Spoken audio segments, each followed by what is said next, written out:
Welcome to Vintage Variety. Today we are visiting another thrift store in South Carolina, and this is the Salvation Army thrift store. Come along with me and let's see if we can find anything good.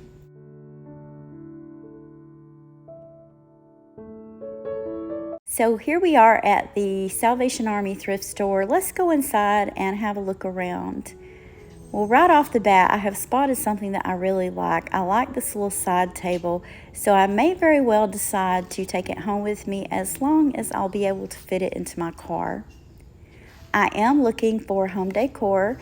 I eventually plan to redo another room in my home, but of course, we're also going to look for jewelry and other vintage finds. Quite a few pieces of glassware.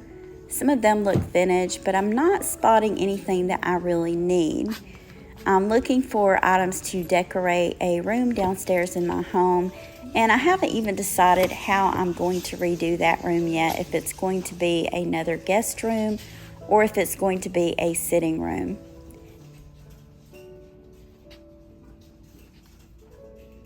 They have a selection of flatware. Often I will buy flatware like this in thrift stores for my husband to take to work with him in his lunch bag. That way if he loses it, it's not a really big deal. But I don't think I'm going to purchase any of these today. I am surprised to see that they have quite a few items in their jewelry case. I do see a couple that I want to look at.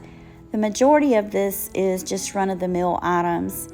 But that about does it for this thrift store, and at the end of the content, I'll show you guys everything that I decided to purchase from this thrift store today. I did end up getting a small jewelry haul at that thrift store. Originally, I was mainly interested in the bracelets, didn't think they had anything else really good in the case, but it is always a good idea to take a second look. So I'm going to move all these to the side and I'm going to show you the items I decided to purchase and tell you a little bit about why I decided to choose them. I'm going to start with the bracelets. This was the bracelet that caught my eye. I loved the look of it. It looks very retro. I like how it has the orange with the wood trim. Isn't that pretty?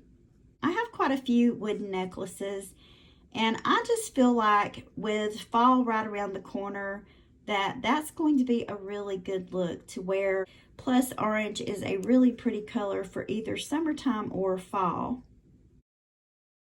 I also picked up this bracelet, and I picked this one up because of the marbled design on it. I have a necklace that this will go perfectly with, so a little bit of set completion syndrome going on here. And these two pieces are pieces that I picked up most likely for myself. Usually when I do buy pieces of jewelry for myself, I'll keep them for a while, and then when I go through my jewelry, if I haven't worn them, I either pass them on to someone else, put them in a subscriber appreciation sale, or list them on eBay. As I was looking at the bracelets, I noticed a few more things. First, I noticed this brooch. This is vintage. It's not signed. There is a marking, but I think that's just a number. It says 33. So this is an unsigned beauty. It's very well made. There is some damage to one of the pearls. You guys can see this one is discolored, but other than that, this brooch was in really good condition. So most likely what I'm going to do is I am going to take this pearl out and replace it with another one. Laying right beside it, there was also this brooch, and I believe this one is more modern, but I liked it.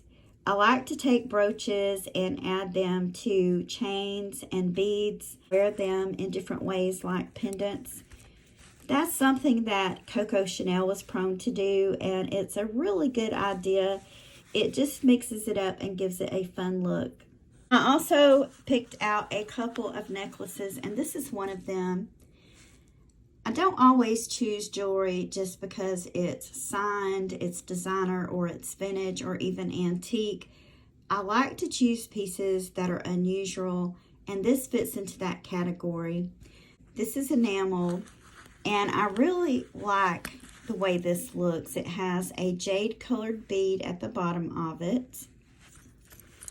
There are no markings on this piece.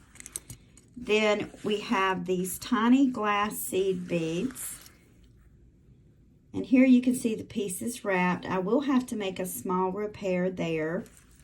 And this is just on kind of like a rope, a piece of rope, and it is adjustable. And then there's tassels at the end. And I picked this up for no other reason than the price was decent and I thought it was very unusual. To look at this on the form, I think this is really pretty, guys. Let me know what you think in the comments. I also decided to pick up this necklace. There was just something about this that I thought was simply spectacular. It has these long, clear, lucite, almost looks like water drops. These beads have some wear on them. It looks as though they may have been silver plated.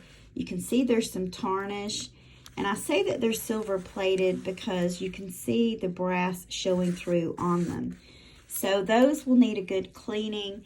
It also has these tiny little lucite spacers and all of these black heishi beads. And this one has a barrel closure. I thought this was fabulous, guys. What do you think? I'm going to show you what it looks like on the form. Isn't that pretty? Imagine how beautiful this would look with some more pieces of clear lucite or even some black or silver tone beads. So out of all of the jewelry that I got at the store, I feel like this was my best find. Now I'm going to show you the one piece of furniture I bought and the decorative items, and I'll give you an idea of what I'm going to use them for. Remember the small chest I said I was probably going to purchase? I don't really believe that this is all that antique, but what I will tell you is that it's pretty solid. A lot of the more modern furniture that you'll run across is made out of press wood, even the stuff that you buy in furniture stores. Now, that doesn't pertain to all furniture.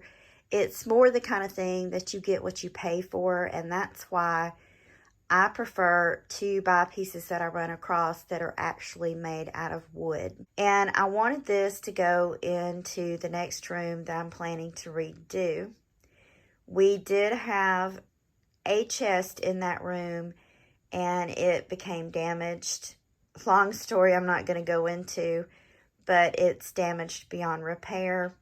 So this will replace that, and I'll probably use this as maybe a side table or an end table in that room. We still haven't decided exactly what we're going to use the room for, if it's going to be like a home office and sitting area, or if it's going to be another guest room. But this is a really nice little piece of furniture. I feel like the price that I paid for it was reasonable. It's pretty clean inside. There are some little nicks on it. I'm not going to do anything to this piece of furniture unless I do some touch-ups. For the most part, I'm going to leave it as is. The other thing that I picked up at that thrift store were these books, and they were probably, I think I paid like $1 a piece for them. And I picked these up mainly as decorative items. They're books that I can also read, but I really loved the color schemes of the backs of these books. So I'm going to be using these as decorative items also. This is something that's really in style, is to decorate with books like this. They're used in cottage core decorating, farmhouse decorating, white academia decorating, dark academia. These are going to go really well with the room that I'm doing. So most of these books I will end up reading, but I will also be using them for decor purposes. I want to thank you for taking time out of your day to share these items with me. If you haven't already, please give me a thumbs up, subscribe, and ring the bell for notification on more content about collecting vintage and antique items. Thank you again for watching, and I hope you all have a wonderful day.